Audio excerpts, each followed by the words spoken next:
इसलिए आज से इन्वेस्टिंग एक्टिविटीज़ में देख लें तो इक्विपमेंट कैश पे बाय किया, कैश पे किया, इन्वेस्टमेंट की हैं, इन्वेस्टमेंट पेज की कैश आ रही, सारी इन्वेस्टिंग है। इसी तरह से फाइनेंसिंग में issuance of stock for cash, note payable issued for cash, cash paid to retire debt, cash receive from bank,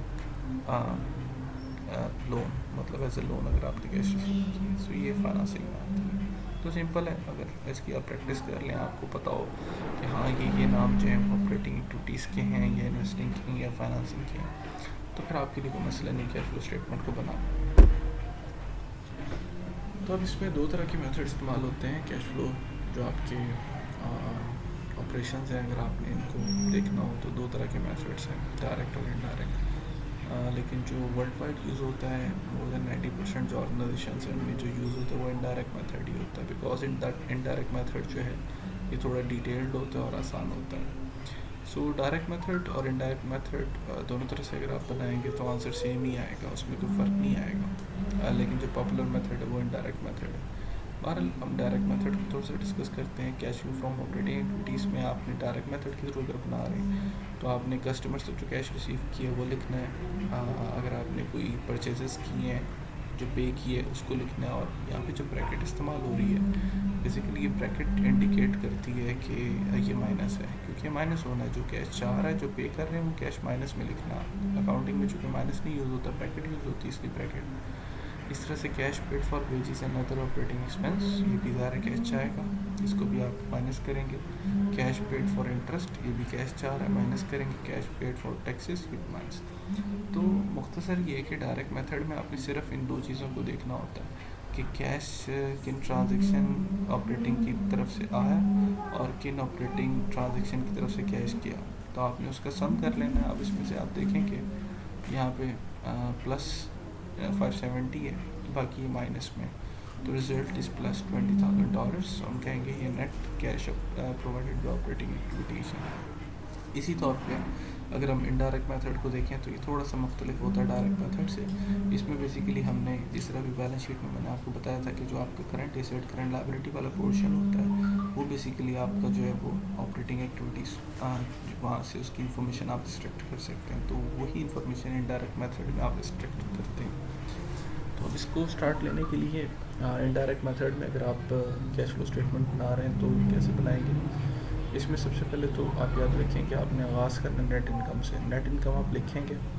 net income लिखने के बाद आपने एडजस्टमेंट्स करनी है। अब एडजस्टमेंट्स के लिए कुछ चीज़ें याद रख लें, आगे भी हम डिस्कस करते हैं। मैं आपको एक स्लाइड दिखाता हूँ। तो पहली चीज़ ये याद रखें कि जब आपने नेट इनकम लिखती है तो आपने जो नॉन कैश आइटम होगी उसको ऐड बैक करना है इस नेट इनकम में। मसलन डेप्रिसिएशन नॉन कैश आइटम होती है, क्योंकि डेप्रिसिएशन होने से कैश तो कम नहीं होता ना, लेकिन हम प्रॉफिट निकालने के लिए, नेट इनकम निकालने के लिए डेप्रिसिएशन को माइनस कर लेते हैं, जिसकी वजह से नेट इनकम कम हो जाती है। तो चूँकि जब हम कैश को देख रहे होते हैं तो हम ये कहते हैं कि नेट इनकम जो हमारे पास है इसमें से चूँकि आपने एक non cash item depreciation minus की हुई थी तो उसको वापस ऐड बैक करें।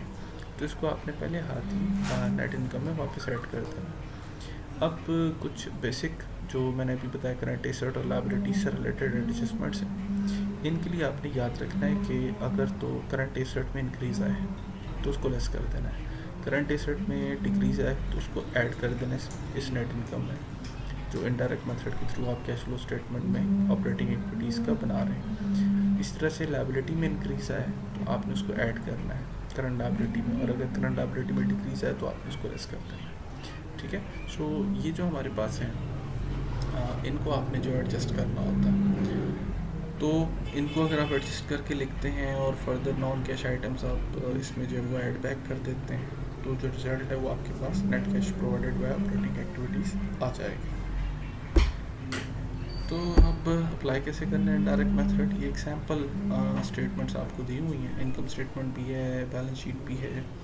बैलेंस शीट में आप देखें आपके सामने जो है वो तमाम चीज़ें लिखी हुई हैं, 2014-2015 की डिटेल्स हैं।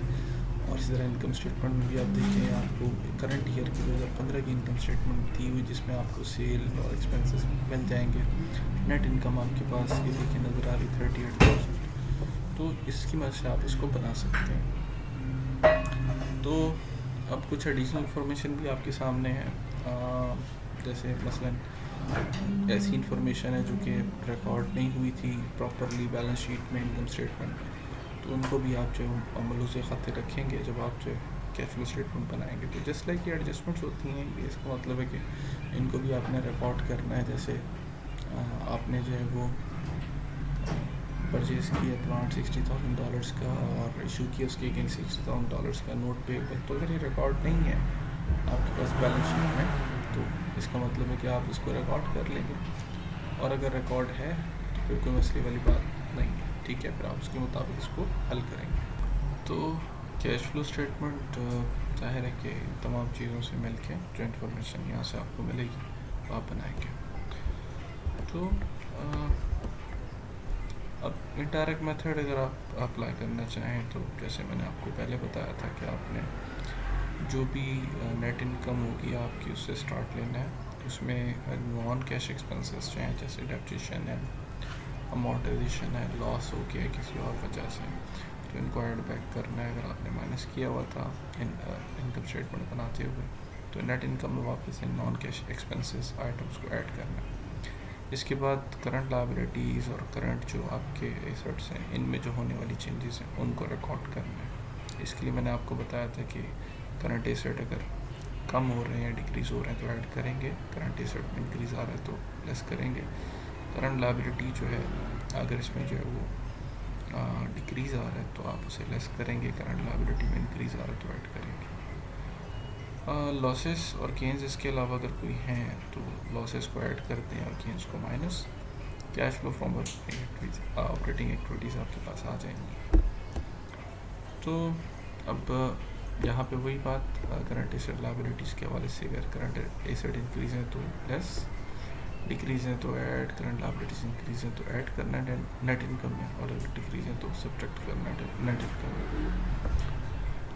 तो अब अगर हम देखें पुराना जो हमारा भी एक डाटा था जिसको हम यूज़ कर रहे थे जिसमें नेट इनकम $38,000 थी, इसमें आपने एडजस्टमेंट करनी है। डेप्रिसिएशन एक्सपेंस 24,000 है और उसमें लॉस भी हुआ प्लांट सेल्स के ऊपर 6,000, इन दोनों को ऐड बैक कर लें। और अगर गेन हुआ तो भी मैंने डिस्कस किया इससे हमने लेस करना है। इसी तरह से जो ऑपरेटिंग एक्टिविटीज़ की एडजस्टमेंट है जिसमें एसेट, करंट एसेट और करंट लायबिलिटी से रिलेटेड, तो देखें अकाउंट रिसीवेबल करंट एसेट होता है, इसमें इंक्रीज़ आ रहा है, लेस करना है। इन्वेंट्री आपका करंट एसेट है, इंक्रीज़ आ रहा है, लेस करना है। प्रीपेड एक्सपेंस आपका करंट एसेट है, इंक्रीज़ आ रहा है, लेस करना है। अकाउंट्स पेबल लायबिलिटी है करंट और इसमें डिक्रीज़ आ रहा है, लेस करेंगे। इंटरेस्ट पेबल भी लायबिलिटी है करंट वाली और इसमें भी डिक्रीज़ आ रहा है तो लेस करेंगे। तो इस तरह से इनकम टैक्स पेबल हैं, ये आपकी लायबिलिटीज़ में इंक्रीज़ आ रहा है तो ऐड करेंगे, करंट लायबिलिटी में इंक्रीज़ होगा तो ऐड कर देंगे, ठीक है। सो ये बेसिकली आपने इस तरह से ट्रीटमेंट करना है।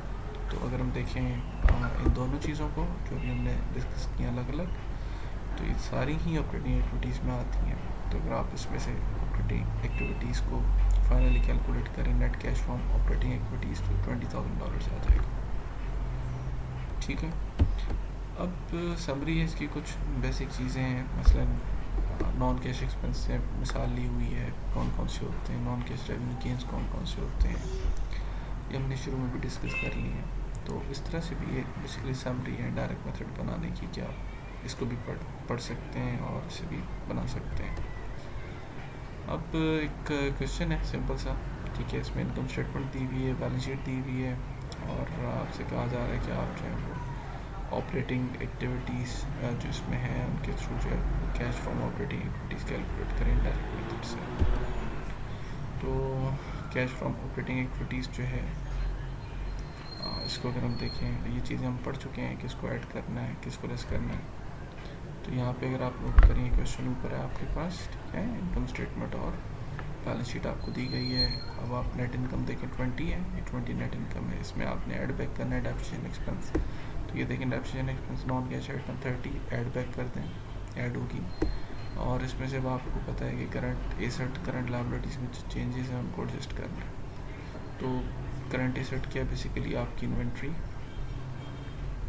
करंट एसेट है, ठीक है। इसमें देखें प्रायर ईयर पिछले साल और करंट ईयर मौजूदा साल, तो पिछले साल इन्वेंट्री 9 थी, $9 की, इस साल $6 है, तो कम हो गई है ना।